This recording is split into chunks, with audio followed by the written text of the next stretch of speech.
Hello, this is Seal Barber looking at American civil rights. Today we're going to be looking at Selma and the Voting Rights Act. Hopefully by the end of this presentation you should be able to describe the three key marches on Selma. You should be able to explain the key terms of the Voting Rights Act and analyse how important the Act was on the Civil Rights Campaign. The Civil Rights Act, which had been passed in 1964 by Lyndon Baines Johnson, didn't directly address the voting, so many states still put in place restrictions. King and others wanted to force the issue, and so they started another non-violent campaign, this time in Selma, Alabama. They chose Selma because only 383 black African Americans out of 15,000 were registered to vote there. For 2 months they tried to improve the voting in Selma, but they faced constant rejections. King and his followers were beaten and arrested. One was even murdered. Jim Clark, the sheriff of Selma, was as bad as Bull Connor, and King hoped to gain media attention to push the issue, just like he had done with Birmingham, which had led to the Civil Rights Act. For months, members of the SNCC had been trying to help black voters register there, and in January, King finally went there and he backed the Southern Christian Leadership Conference. Peaceful protests and demonstrations resulted in the arrest of thousands, including Martin Luther King. Some said that more African Americans were in jail there than they were on the voting rolls.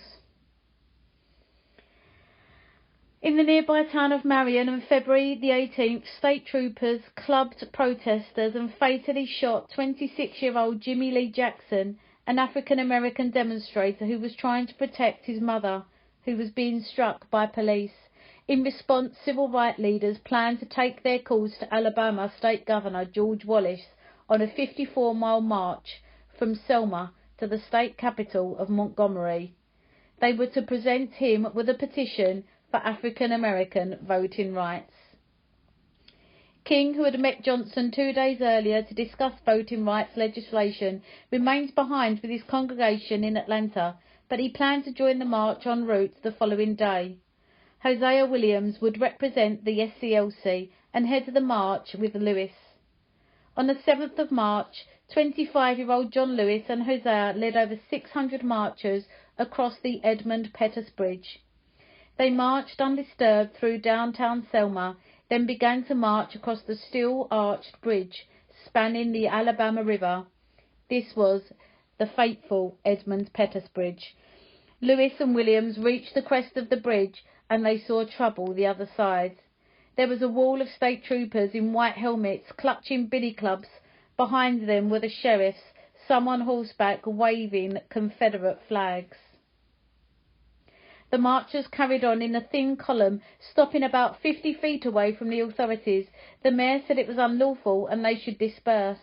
Williams asked if the mayor could have a word with him. The mayor refused. Williams and Lewis stood their ground at the front and the troopers advanced. They knocked the protesters to the ground using sticks and tear gas. The bystanders watched and cheered. Deputies on horseback charged ahead and chased the men, women and children back over the bridge using whips and rubber tubing wrapped in barbed wire.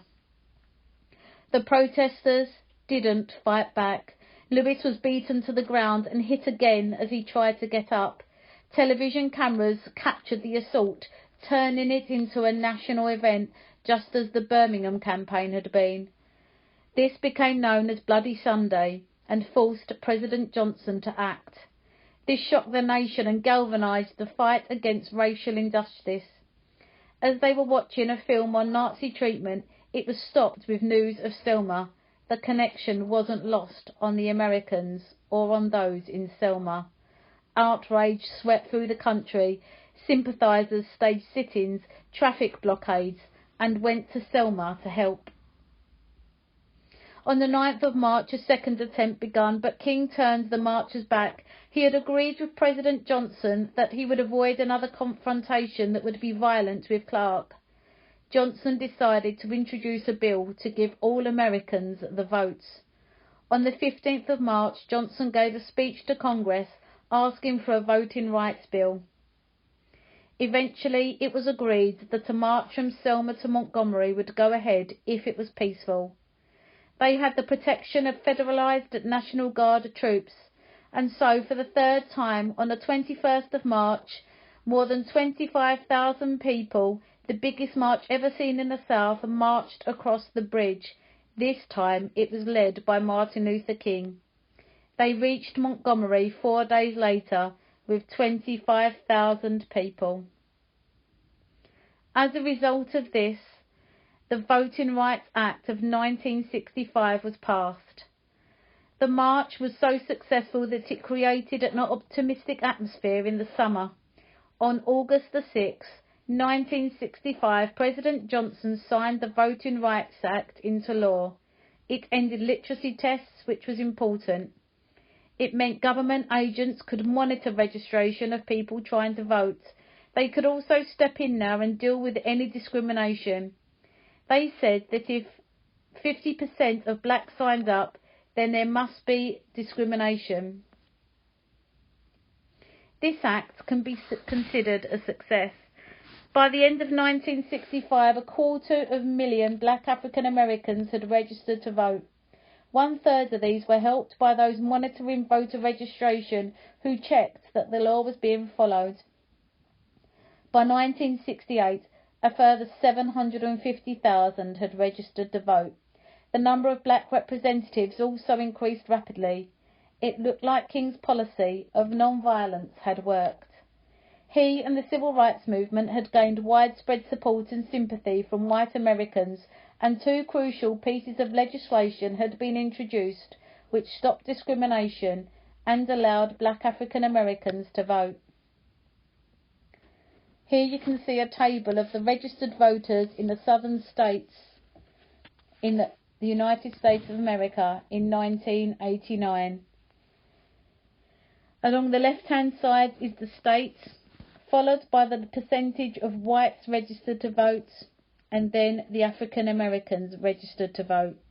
We can see here that on every single occasion the percentage of African Americans is now over 50%, and in some places, such as Tennessee, it had reached over 90% of voters, which is in fact slightly more than the percentage of white African Americans registered to vote there.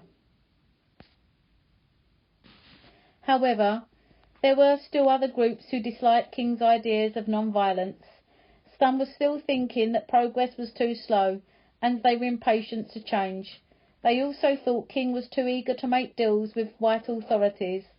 This included people such as Malcolm X, especially when he was a member of the Nation of Islam. This is C.L. Barber, 1977. Thank you for watching and for listening.